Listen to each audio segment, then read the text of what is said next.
Hello, and welcome to another episode of the Move Forward Anyway podcast, featuring dream accelerating inspiration. I'm Jeff Meyer, your host, author, entrepreneur, and coach. My goal with this podcast is to help you identify and clarify your own dream by taking wisdom from others' successes and challenges. If you're looking to take action on your dream, to make a difference doing something you love, but your fears are holding you back, then this podcast is for you. If you're interested in finding additional support, you can also check out my Dream Accelerator coaching program designed to help realize your full potential and reshape your future. As always, you can learn more about my Dream Accelerator program at jeffmeyer.org. Using my Dream Accelerating formula, heart-centered entrepreneurs can focus on their dream, name their fears, change their mindset, define their next, and move forward anyway. Hey, welcome back, everyone, to another episode of the Move Forward Anyway podcast. I'm Jeff Meyer, your host, and very excited to be with these two lovely ladies, sisters from Oconomowoc, Wisconsin, who went after a dream, risked everything to start Roots, not the band, but something else way better than the band. All right, you guys, enough of that silliness. Please introduce yourself to the audience. I'm so grateful that you're here today. Well, my name is Heidi Latch, and my sister Hilary DeVries and I opened Roots Coffee Bar in Oconomowoc, Wisconsin, like you said. I am the older sister between the two of us, and I'm married with a husband and two kids that are 18 and 19 years old, and have been with Hilary in business for over 10 years. Like you said, I'm Hilary. I am also married to my awesome husband, Caleb. We have two boys, Jude and Cash. And we started this dream of ours about 10 and a half years ago, and we're still sisters and still friends, so it's a good time. Oh, I can't wait to get into that in just a moment. That's so great. So the coffee bar opened 10 years ago. Yeah. When tell us about those first conversations of the genesis of this dream. What sparked it? So growing up, we would go on different family vacations, and there was a specific family vacation that we went on over 20 years ago. Honestly, I mean, Hilary was probably in like 8th grade at the time. And we went to this coffee shop in Florida. I think it was in Florida, right? And it was big enough for our entire family to fit, which was a great thing, because we don't always find something that all 7 of our family members could sit in comfortably, and we didn't feel like we were taking over. And it had a really cool vibe. It had music, it had live music, but then also had different artists have their artwork up. The owners were really passionate. They were there all the time. It was a really neat feeling. Mm-hmm. You walked in and you just felt like the love that they had for the space and the love that they had for the community. And it was just like a moment that we just never really forgot. And fast forward then a little bit, I went to school at Luther College in Iowa and got my sociology degree, and graduated in 2008. At the same time, Heidi also graduated that same year in business management, and ended up coming back home to my hometown of Oconomowoc, and was kind of left. I thought I was going to be doing the Peace Corps. I was actually in the application process of doing the Peace Corps. And unfortunately, that was the moment of that summer of 2008 that our parents sat us down and said that our dad had ALS, Lou Gehrig's disease, and he had about 2.5 years left to live, they were predicting. And I was at the point where there's no way I can leave for the Peace Corps at this time. I need to stay by my family and figure out what I'm going to do with this sociology degree in Oconomowoc. And I ended up getting a job at a local coffee shop and managed it, and just absolutely, of course, loved the coffee industry.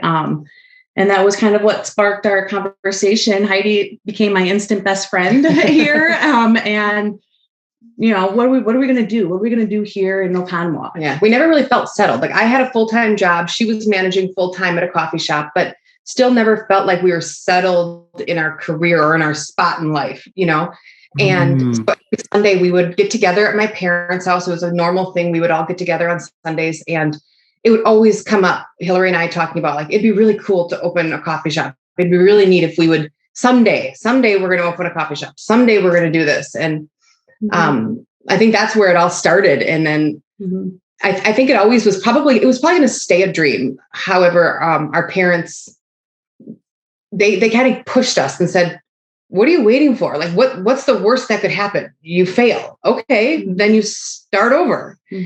And I think for both of us, that was like, okay, that not only will they be proud of us if we just try, but then it kind of gave us that feeling that what is the worst that could happen? What is, if we fail, we fail. And then what? Then we'll just get a job, I mean, it's okay. At least we tried.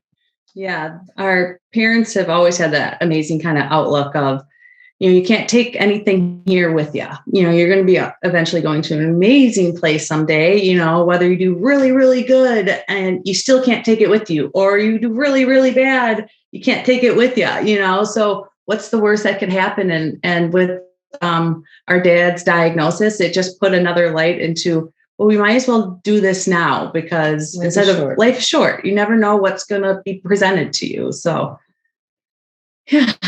Guess that's how it kind of started. Yeah. Well, so first of all, I'm sorry for your dad's diagnosis and for that journey. That's such a sad disease, and it's just we've had a couple losses of people that have had ALS, and I'm sure your heart is for those who suffer from that, families that suffer from that as well. When did someday become today? What was the final spark? Yeah, definitely. I think for both of us, because we always have wanted to and continue to want to make our parents proud of us. So when they told us that what are you waiting for? Why wouldn't you do it now? Then we started having those more serious conversations. We would even say like, okay, we're going to have a meeting, like an actual meeting, even though we were, I was 25 at the time. Yeah. And we were like always hanging out. But then there's like, well, Wednesday's going to be a meeting. We're going to actually have a meeting. We're going to start making out a business plan. So I think though that first spark was really our parents pushing us, saying, I don't know what you're waiting for. Stop talking about it and just do it. So then we're like, okay, then we better do it now. Yeah. I love that. So you love the coffee industry. Roots has more, I'm assuming, tell us about the mission of Roots, more than just having a good cup of coffee. There's a whole bunch, knowing the two of you, there's a whole bunch underneath that. There's a heart underneath that. Talk to me about that heart-centered entrepreneurial dream of Roots. Yeah, I think for both of us, I guess I can say a couple of things. First, I'd say that, when we got that first initial push from our parents, it was probably a good year and a half before we even were able to like secure a spot and secure financing. And I think that that timing worked out so well because our dad was able to be there when we were doing the build out, when we were having our first few days, our first month. And so it was a really, to me, I think really important because his heart is in it. His heart is there. We know it. And we can feel that. And we can feel that he is so present in what we're doing. But I think that that first year was just literally us trying to figure out what we were doing. And so we go to these different places, like I had said, and we knew then we needed a place for the community to be able to go. Yeah, the space was really what we needed. We looked at tons of different places, and financially, the smaller the place, the better. Looking on paper, you wouldn't need it nearly as much as equipment and furniture, and even just the square footage for rent would have been better. But we knew we wanted a space big enough so any big group like our family could go in, feel comfortable, and not feel like you're intruding or taking over the place. And, we see a lot of that. Big groups, small groups, they have still enough privacy. We wanted a space big enough to feel like a little small community inside. We wanted them to feel comfortable. We want them to feel included. But then also that they would feel like they can connect with people like face to face. Obviously we know that just doesn't, as the years goes on, even 10 years ago, that happened more than it does now. But it is such a blessing to walk in and see people, especially around the holidays when we see people come in and they get to just connect and sit and hang. I mean, it is truly exactly why we wanted to open, to be able to have this community, the sense of community for people to be able to come and just feel so welcome. Mm-hmm. It's neat to hear people, and that was their first date. Now they're married, or have had a very serious conversation with their family that it was held there. You hear lots of different stories, or you're the only people I really see every day. And I really enjoy it because I'm just behind a desk all day. And it's really neat to hear everybody's, different interactions. But I think our main mission and purpose was to create a sense of community and a place to connect for people. Mm-hmm. Sounds like you've done that. Mm-hmm. Sounds like you've done that. I love those stories of, especially the one that especially grabbed my attention was that families talk about they had a hard conversation there. Mm. That's very interesting to me. So why there? Well, I think maybe because it was a safe place, right? Yeah, I think. Yeah, I think so. I think, and it's not so serious there either, where it's very lively. It can be loud at times, but they felt comfortable enough to have these conversations there. And I think that is, and maybe it was the coffee. There's a little love in the coffee. I don't know, but there is a little love in the coffee.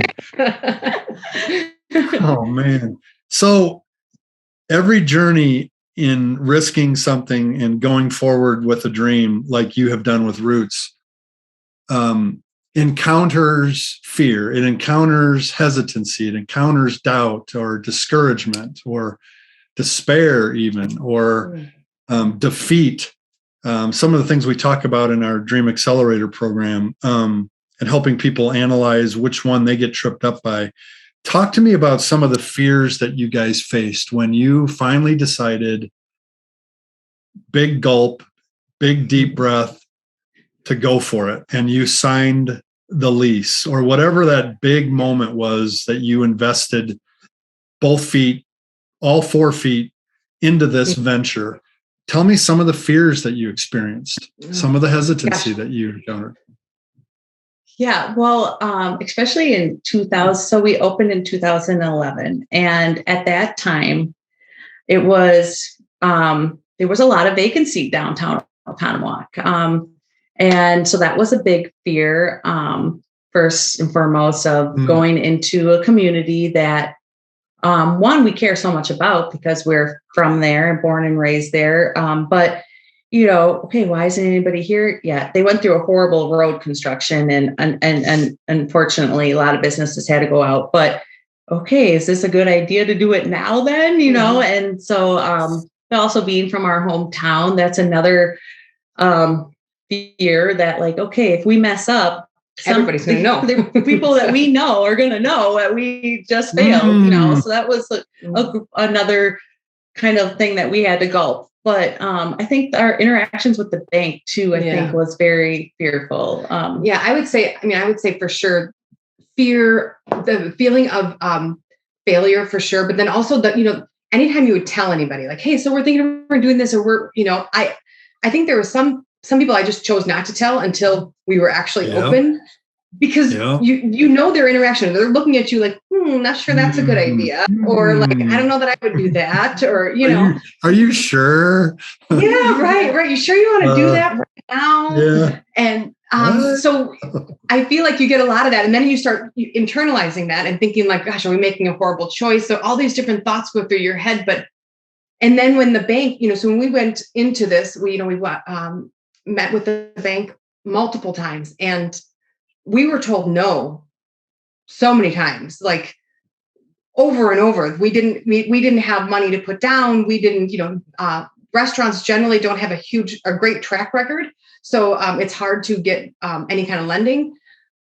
We just never really heard no. We just heard not yet. So we just kept going and saying, like, what else do you need? So what if we give you this? What if our parents co-sign? What else can we get to be able to make this doable? So, and we even to the point where our build out was too expensive for them to fund or for them to give us any money for. So we talked to our husbands and said, okay, the four of us can do this.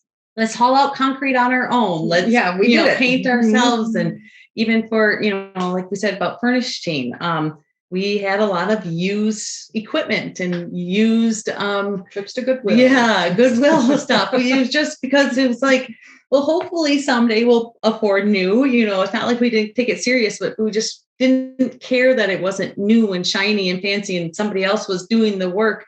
We had to figure out how we could make it work for us. Yeah, eventually what kept you going? Yeah, what kept you going when you heard no? What triggered in your mind to translate no into not yet? I don't think we gave it an option. It was just not an option that we weren't going to open. I think we just told ourselves we were doing it. So we were going to figure out how we had to do it. And knowing that we couldn't come up with all the money, we could take everything I had out of savings or everything, we could pull it together. We knew we didn't have enough. So then, okay, what can we shave where? What can we do to make us look a little bit better to the bank? And I also think Heidi's not giving herself enough credit. I really could not have, I probably would have said no if it wasn't for her. I explain Heidi as she's the person on a football team that pushes the person that's holding the ball to the end zone. She's the pusher. She's going to make it happen. And honest truth, I don't think I could have done it. If somebody would have said no to me by myself, I would have been, okay, that stinks. But Heidi's passion really drove us, and my partnership with her, I don't think I could have done it like more like emotionally or anything like that without her. And she is a pusher for sure. Well, it definitely helps having two people, because I feel like when I was told no, it wasn't just me personally it was telling us. So I could cry to her, she could cry to me, we could get angry about it, we could, and then like, okay, now what? Now what are we going to do? Yeah. Link arms. Yeah. Right. Yeah. So there's blessing in partnerships, and then there's also challenges in partnerships. And I've talked a couple of times on my podcast to partners that were not siblings, and how do they manage without losing a friendship? Because there's tough things that happen, and you don't always agree on what should happen next or the approach that should happen. So how have you guys managed to continue your strong bond as sisters and as best friends in this pursuit? What are some of your keys? Yeah, I think we both know what each other's strengths are, and they are very different. Me with having the coffee experience and the love of really connecting with people. I was going to be a social worker. Then I found out I didn't have a backbone for that. It's tough work. And I was like, okay, what else can I do with people? Because I really want to be around people. Heidi's amazing, talent she has with business and marketing and numbers. So we know where each other's strengths are. We never argue with each other. If one is making a decision off of their strengths, then the other, we just trust each other. We put a lot of trust, but we also know what buttons to press and what not to press, because we know each other so well. I never have to question, is she going to get angry with this or upset or make her happy, so. And I think we know if there's something that we don't agree on, I think we have learned over the 10 years, if it is something I think we both know how to like internalize it and say, is this life changing, or is this going to be business changing, or do we have to really argue about it? Is it worth the argument? Like, fine, she knows better than I do. Let's just go with that, because I'm not willing to argue about it. And it's not going to change the dynamic of our business, really, something small, like whether we add something to the menu or not, or something like that, There's something you said earlier too, that you talked about the translating the no into not yet. What would you say to someone who's listening today that has received a couple no's, or has had someone really close to them, a family member, for example, a father, maybe a father or mother wasn't as supportive as your parents were, or a confidant that kind of gave them the look like, I don't think that's a good idea. I call them dream crushers. People you share your dream with, and they just crush your dream. They don't necessarily do it intentionally. Maybe some of them do. What would you say to someone who's received those no's and is really sitting in this place of tension between they really want to do this and they're feeling like they should just give up? What would you say to them? Yeah, I would say, I would first say, you have to look inside yourself and decide whether or not your passion is really there. If you really want to do it, and you really truly believe in your heart that you want it, it will happen. I truly believe, and you can't worry about what everybody else is saying, or what even someone who's so important to you says. If you truly believe this is where you're supposed to be and what you're supposed to do, the doors will open. They may not open as we all hope they would. I mean, I would love for that first bank to have told us that, like, yeah, great, take as much money as you want. I mean, we would have all new furniture, all new appliances, but I think it made us stronger. All those no's just pushed us. And then it also actually pushed us to open our eyes a little bit more, because of course we went in with rose-colored glasses at the beginning. Like, we're going to do so well. We're going to be so successful. And so then we had to kind of like pull it back. Well, what if we weren't? Because they're telling us we're not going to be. Well, what if we weren't? How can we still be successful? How can we still make it work? And then we had to so we just had to keep looking at it and I think you just got to keep pushing forward. You have to just keep your eye to the goal that you have. If that's your passion, if that's what in your heart, and you can feel it. If it's there, it's there. And you can feel that that's what you should be doing. Mm-hmm. The word that came to mind with both of you is commitment. Like, you were committed. There wasn't like, let's try it out. Let's just see if it'll. No, you were fiercely committed. Now, some people start their dream on a side hustle. They start their dream with experiments. They test the waters for a while, and that's okay. That works too. But in your story, there was we're committed, and when we get the no, we're going to figure out how we're going to do this. We have to do this, so let's figure out how. And you move forward anyway with it. That's really, really good. So I know the last 2 years have been a challenge, getting people together. Your business is built on community and getting people together. The last 2 years with COVID has been just very difficult for all restaurants and all people industry, right? Where people are gathering together. So that's got to be one challenge. I'd like you to talk about that challenge and how you met it and how you adapted and how you move forward anyway through that. And I'd also want to open that up to, what are some other challenges that you faced along the way? Yeah.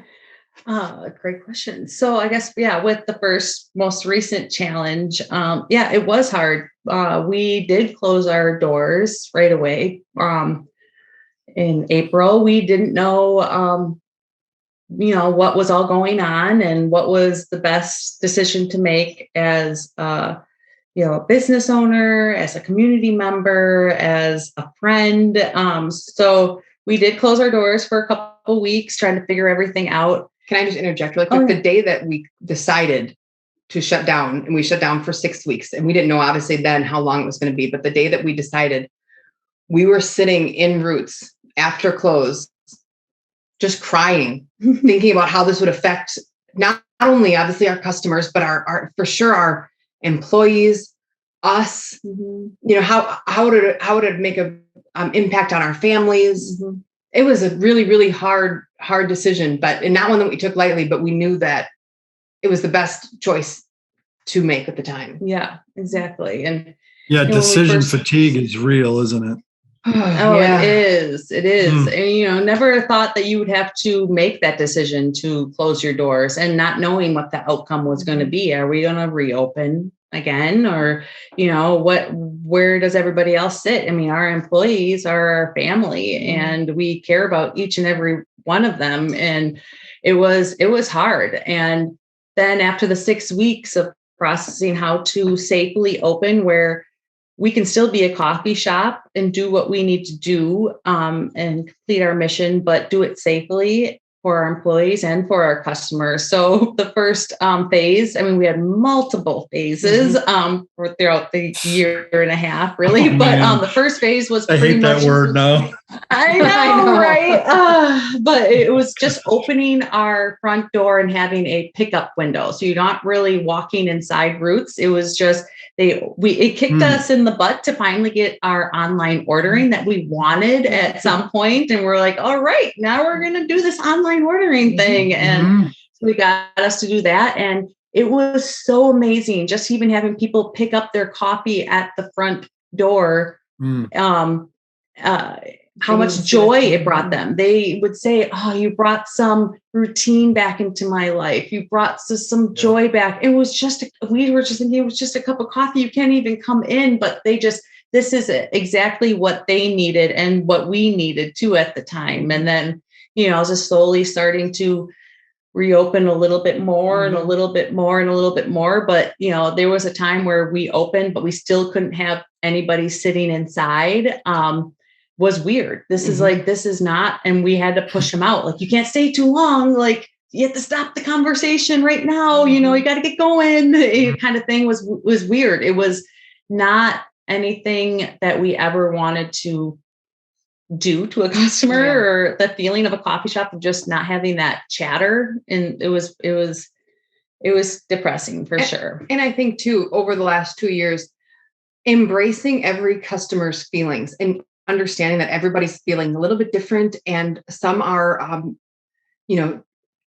very opinionated one way or the other. But then also, some people have such a strong feeling on how, and it's affecting them in so many different ways. And I think actually that it's brought us closer to our customers, even in that short period of time where we couldn't even sit and talk to them. But just because no matter what, you empathize, and all of our employees just empathize for everybody, because we're all dealing with it. And it's been such an experience for us all to go through together, and to be able to realize that at the end of the day, we may not all agree on everything the same, but we all feel what people are feeling. We can all understand, and we can all empathize with each other. Yeah, it's a global challenge, isn't it? Yeah.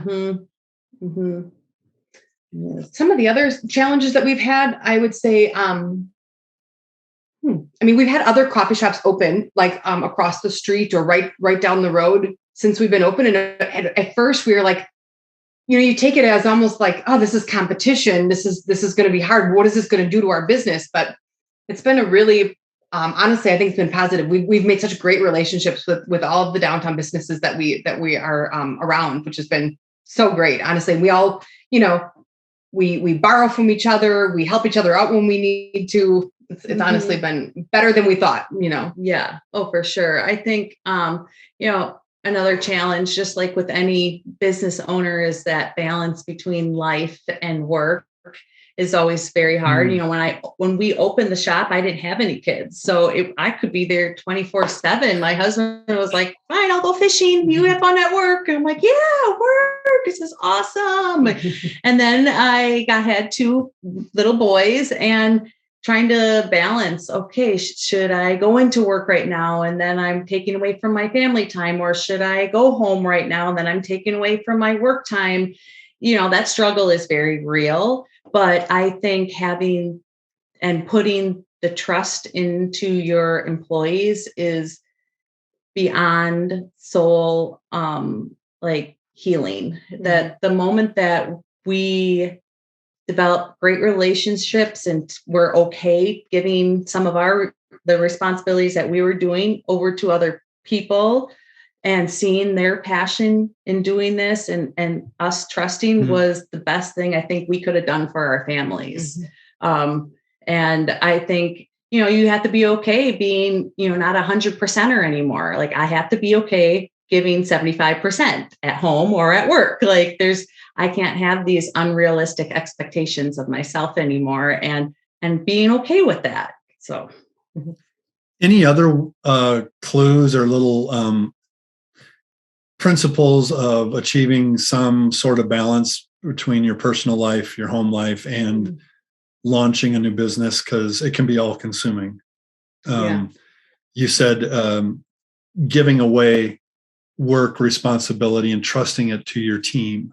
That would be one principle. What are some others that have helped you manage that? I would say knowing when you are home, being fully committed then to being present at home. That means maybe putting the phone aside. You can always check emails, check reviews that customers are leaving, and it can really affect you at home. But actually doing it in a place where you can be fully committed to that email or fully committed to that comment or phone call.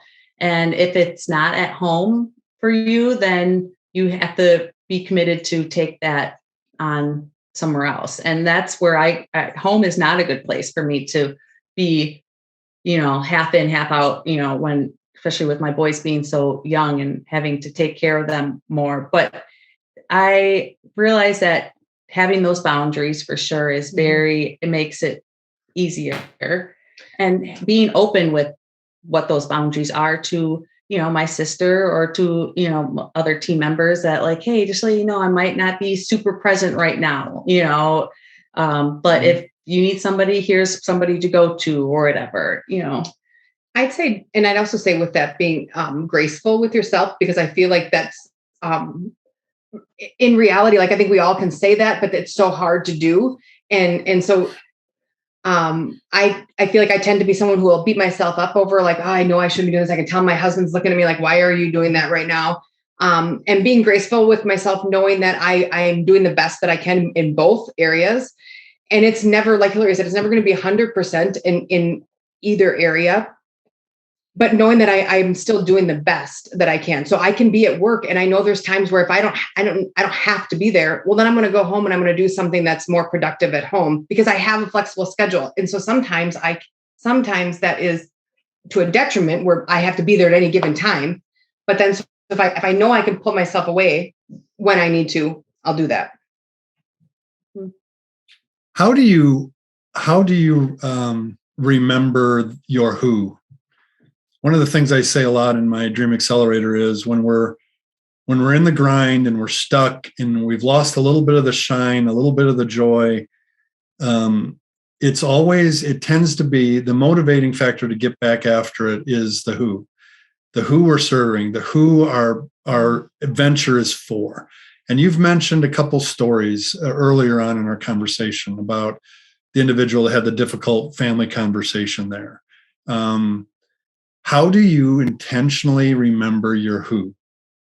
Well, I love that. That's good. I think it's sometimes taking a step back when it is like our busy times and seeing the place differently, not looking at the ticket right in front of you and maybe how many minutes if they've been waiting for their drink or sandwich, but like taking a step back and looking at the laughter that's going on, the amount of seats in the chairs at that moment. And those times are super important, but also being in there when it's sometimes completely quiet as well, and seeing the place a little bit differently of, wow, this would be really scary if it was very quiet, or you see things that you appreciate because you missed it when it was busy as well. So taking those times away at those specific times in general. But I think too, I'm so sorry to interject. I think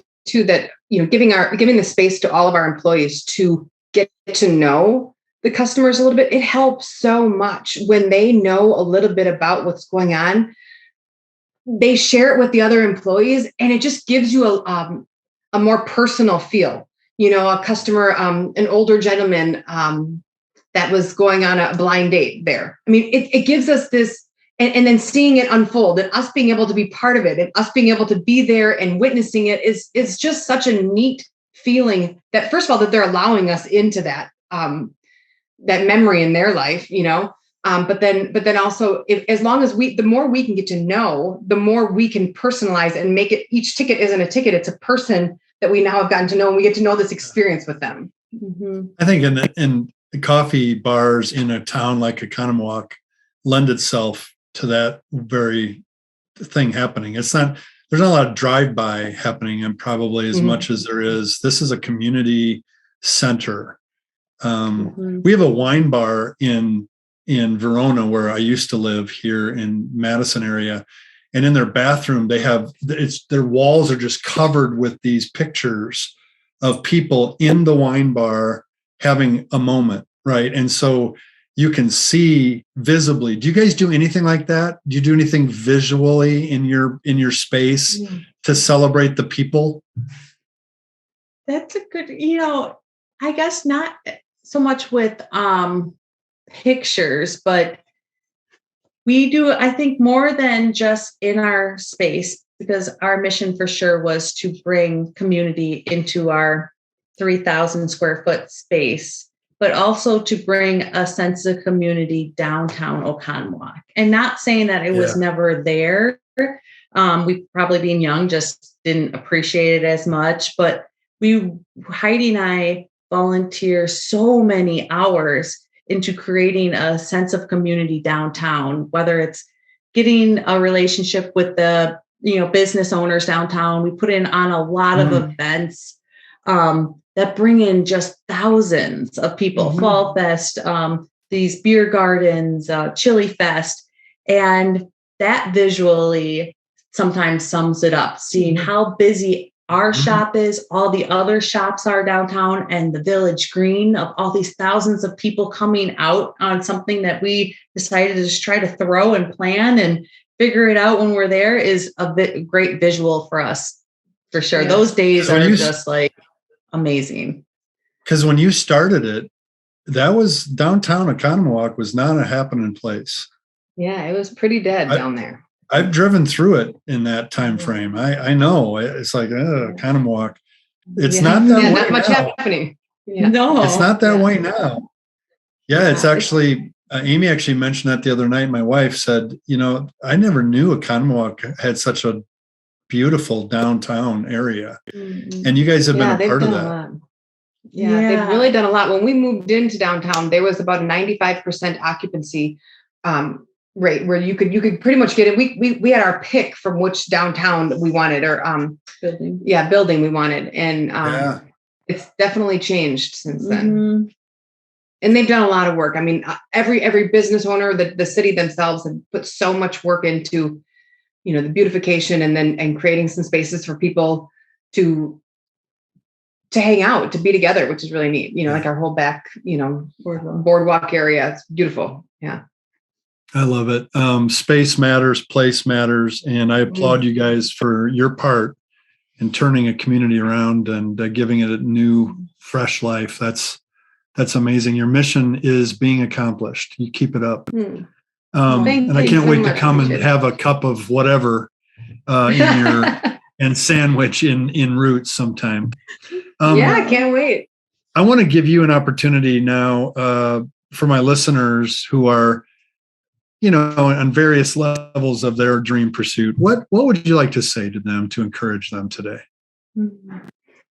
Just one thing you would think that would be encouraging. I would for sure just to keep going, and to find either a mentor or a friend or someone to walk alongside you, to help you, to guide you, and even just to be your biggest cheerleader. I mean, that could be the best if you don't have a mentor or someone who's going to guide you into whatever business you're going into, just someone that's going to be cheering you on along the way, because it's going to be hard, but the reward is so much better. Awesome. Yep. Don't give up. Just keep on pushing. If it's something that you feel very strong and passionate about, there's no arguing with that. So don't let your dreams say dreams, don't let that no, just make it a not yet. I love that. That's awesome. So how can people find out more about Roots, find out more about what you guys are up to in Oconomowoc? Well, you can find us on our website, rootscoffeebar.com, or on Facebook or Instagram. Same. You can, if you want to get a hold of Hilary or I, we are always willing to mentor with people, talk with people, discuss, especially, in this industry that we're familiar with. And that you can reach us at rootscoffeebar@gmail.com. Yeah, I love we're that. always Thank you up for discussion. Thank you for offering that. That means a lot, because you can provide great encouragement to some people that have a heart-centered dream just like yours and need a little bit of a push. Yeah, absolutely. From a lineman pushing the running back. Is that lineman? That's what it is. Oh, lineman, that's the word. Oh. There was some position. Oh my gosh, you guys are so great. Thank you for taking the time to be with me today and to share your lives with my audience. And we're so grateful for your position in your community, making a difference. Thank you so much. We need a lot more of that in our world, and I'm really proud of you for doing it. Oh, thank you so much, that Jeff. means really appreciate so it. much to us. And thank you so much for just allowing us to spend time with you today. This was great. I'm so glad that there's people like you out there pushing others as well. So. Thank you. I appreciate it. You guys have a great day. Thank you too. Hey, fellow dreamer. I hope you enjoyed today's episode. Head over to my website, jeffmeyer.org, for all of the show notes and links. And when you're ready to move from overthinking about your dream to actually taking action on it, consider joining the Dream Accelerator community. Our clients are getting crystal clear on their dream with our Dream Generator Vivid Description 5-step process. They're discovering the truth about fear and how to use it as fuel to take courageous steps in the right direction. And most importantly, they are walking a clear path forward because they have made an investment in themselves to confidently realize their dreams. The results are so inspiring. Having coaching and companions on the dream journey is crucial. Remember, fear will come, fear will stay. Move forward anyway.